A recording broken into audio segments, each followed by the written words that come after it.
já 2008 aqui era um lugar também de muita efervescência cultural.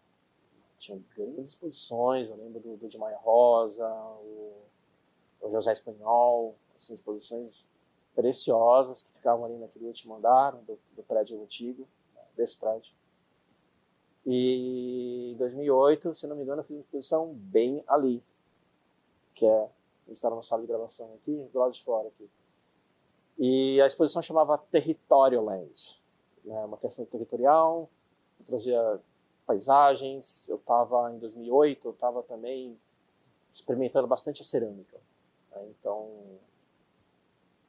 eu, se não me engano, apresentei umas, não, se não me engano não, com certeza, eu apresentei essas montanhas, umas montanhas que eram verdes e tinham os topos brancos, assim, que eram baseados naquela cobertura de sorvete da Kibon, né, o top creme.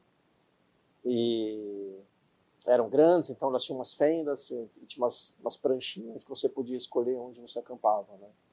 Tinha um polvo grande, que era baseado num polvo pequenininho que eu tive na minha infância, que era um dos acessórios ali do boneco do Falcon. Então eu fiz ele grande. Tinha uns aviãozinhos de cerâmica e papel, né, que eu amassava, fazia como se fosse um avião de papel, só que em cerâmica. E uns barcos de cerâmica também. Uma exposição bem bacana, assim, bem alegre, assim, parecia um quarto de uma criança feliz, assim, sabe? Foi divertido. Sim, eu sempre tive um carinho muito grande por esse espaço aqui do Maria Antônia.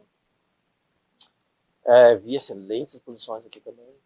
E para mim eu estava no momento que eu estava com alguns trabalhos que precisavam ser ativados, né? E para mim é importante também pensar no lugar onde você vai expor. Tem lugares que às vezes dão mais camadas para o trabalho, né? Dá mais valor assim, para o trabalho. E eu estava com algumas séries que eu achei que eles seriam melhor expostos aqui. Assim, teria um pouquinho mais de sentido ser ativado, ser apresentado, deles serem inaugurados, assim, sabe? Aqui, celebrados e inaugurados aqui. Aqui, como todos sabem, tem uma história, né, de resistência, de conflitos, assim. E na minha produção também tem um pouco disso, né? Eu falei lá no começo sobre essas questões de professores, esse lugar lúdico do trabalho, mesmo tendo algumas coisas de guerra, de violência, assim, no meu trabalho ele toca num lugar onde isso é diferente, né? E foi maluco também, eu vou só fazer um pequeno parênteses aqui, que quando eu estava no último ano da faculdade, fazendo licenciatura, um dos professores veio me perguntar sobre essas questões, por que tem esses signos no seu trabalho, né? E eu falei, não sei, é o que eu faço, eu não pensei muito sobre isso. Aí ele falou, então você vai fazer o seguinte, a próxima aula você me traz aqui os seus cadernos de criança. Eu falei, tá bom, né? Vou trazer, vou procurar ali, minha mãe guarda, eu sei que ela guarda tudo, né? Então vou procurar e eu trago. Beleza, aí eu fui lá, peguei alguns, e aí eu me vi, né? Me vi lá atrás. E, putz, tinha soldado brigando com fada, tinha umas coisas assim, que tudo que eu estava fazendo desses signos, né, que tinha um poço ali, que era o mesmo desenho que eu fazia, eu nem fazia ideia disso. Tinha uns tanques de guerra, muitas questões de soldados, de todas essas questões assim, já tinham lá. Já era uma verdade em mim, assim, né? E aí eu fui entendendo dessas questões de professores, de eu ter estudado nessa escola, de ter sido professores refugiados, por um lado, né, eles eram heróis. Por outro lado, eu sou de 78, então minha infância foi ali no comecinho dos anos 80. O que passava no cinema nos anos 80? Rambo, Braddock, todos esses filmes de guerra que o meu pai adorava assistir, né, que enganavam a gente, porque a gente ficava achando que os Estados Unidos, né, estava ganhando, que é isso, que é aquilo, tal, ok. Depois a gente vai entendendo sobre essas questões, né. Então, esses filmes de ação dos anos 80 tal, são coisas que também me tatuaram, assim, né? Moldou minha essência. Então, as brincadeiras, né? Tudo. Então, eu fui entendendo isso depois. E aí, realmente, na aula, o professor viu e falou assim, tá aqui, Léo, você sempre foi isso. Né? Você é verdadeiro com o seu trabalho. Né? Então, eu tive uma luz ali de compreensão. Claro, minha produção era recente, eu entrei na faculdade em 97, ali era 2002, mas bem ali no comecinho eu já tive uma pequena compreensão de alguns porquês. Né?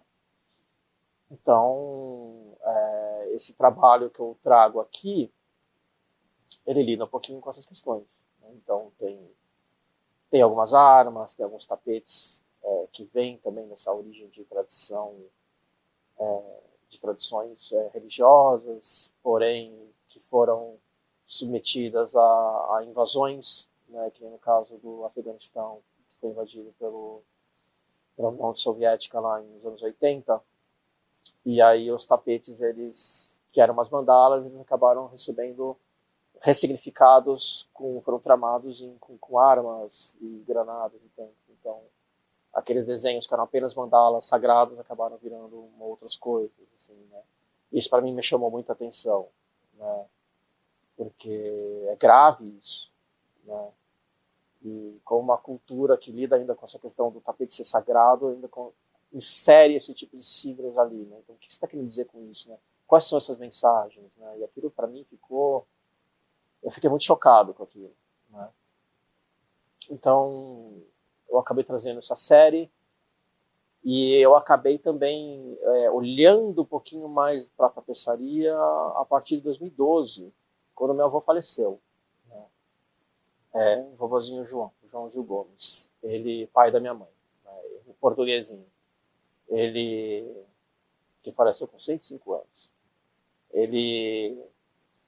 A gente, depois que ele faleceu, eu fui um dos netos ali que teve que ajudar a limpar o apartamento, né, a direcionar algumas coisas. E aí eu me deparei com um livro dele de tecelagem. Eu falei, o que é esse livro? Aí eu fui folheando, tinha vários desenhos, era um curso que ele tinha feito, se eu não me engano, em 45, em janeiro de 45.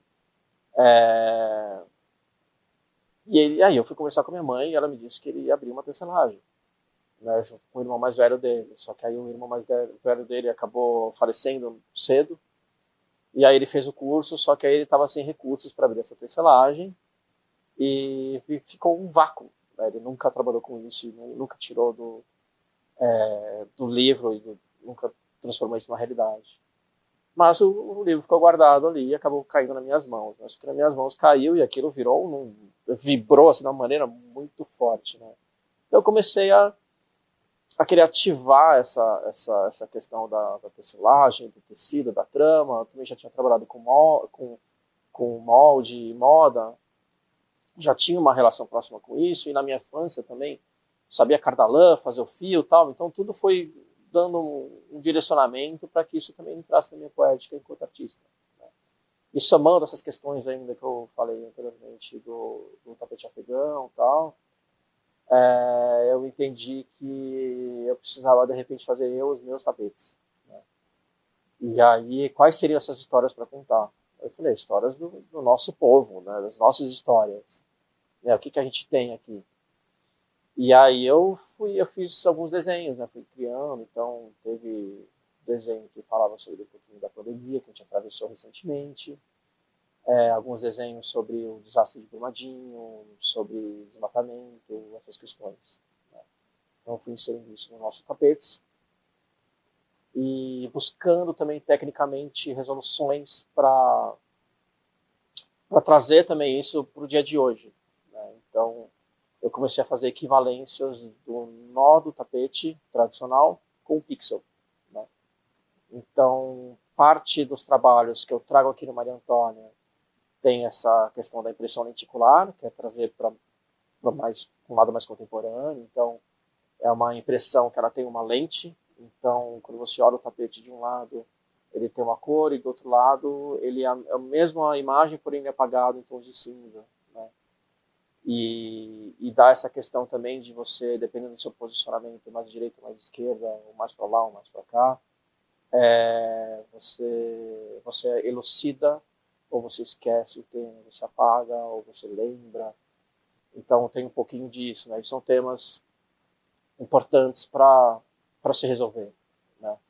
Então tem isso, dependendo da nossa postura enquanto espectador diante da obra, por meio dessa técnica da impressão reticular, a gente consegue vibrar isso, né? E trazendo também essa equivalência do pixel para o nó, eu acabei indo também para a tapeçaria tradicional. Então aqui eu apresento também uma tapeçaria grande, num ponto de cruz Esmirna. E eu usei muito, buscando essa tapeçaria também na miçanga, né? Então eu fui entendendo como é que funcionava essa técnica da miçanga, procurando vídeos que ensinavam, mas nessa escala, nessa dimensão, não existia. Então eu fiz um trabalho assim árduo de entendimento dessa técnica para encontrar qual era o melhor fio, qual era a melhor miçanga, cores, entender como é que fazer a trama disso, como que você monta esse tear. Eu fiz vários testes de montagem de tear, e a maioria deles deram errado, e aí eu fiz um cruzamento de tear de madeira de pente liço com a técnica da miçanga, né? Então eu fui atrás de quem constrói tear, eu fui atrás de quem trabalha com tapeçaria, e todo mundo falava, nunca vi isso, não sei, sei lá. E aí eu falei, não, se você não sabe, se você sei lá, eu acho que é o caminho certo. Porque não foi feito, se não foi feito, acho que é uma coisa que para mim é interessante, né? Que eu gosto de pesquisar, eu gosto de estar nesse lugar de curiosidade, né? De resoluções assim, técnicas. E aí eu fiz esse cruzamento e deu certo. Deu certo. Então é um tear que você vai girando, né? Você vai fazendo, vai construindo o desenho, vai girando, sempre tensionado e no final acaba dando certo. Mas é bem trabalhoso. Bem trabalhoso. E tem uma questão também, né? Porque a tapeçaria, uma tapeçaria bem feita, você vê por trás, né? Os nós. Então, não só pela frente tem que ser bonita, mas atrás tem que ter um acabamento todo impecável, né? E a tapeçaria de miçanga, ela é igual dos dois lados. Então, nessa eu acho que eu consegui uma excelência nesse trabalho. Sim. Mão, gasta o olho, gasta as costas, gasta os dedos. Você vê o seu dedo diminuindo, assim, ele vai ficando apertado, assim, vai diminuindo o dedo. Mas vale, né? Acho que é isso. No trabalho tem essa questão do desafio, né? Se não tem um desafio pessoal, se não tem essa questão técnica, assim, que me envolve, que busca, assim, realmente esse lugar de desafio mesmo, assim, para mim, não vale a pena fazer. Então, eu busco esse lugar, assim, né? Um lugar que é difícil, não é fácil. Sim, eu acho que essa questão de entender que a arte contemporânea é um lugar de difícil acesso para as pessoas me faz pensar em agir diferente, né? E de não ser um artista que fica no ateliê, que produz, que faz exposições, e que está em feiras de arte, em galerias de arte, ou esses lugares. Para mim, a arte está em vários outros lugares, mas as pessoas ainda não sabem. Então, eu tento ativar isso.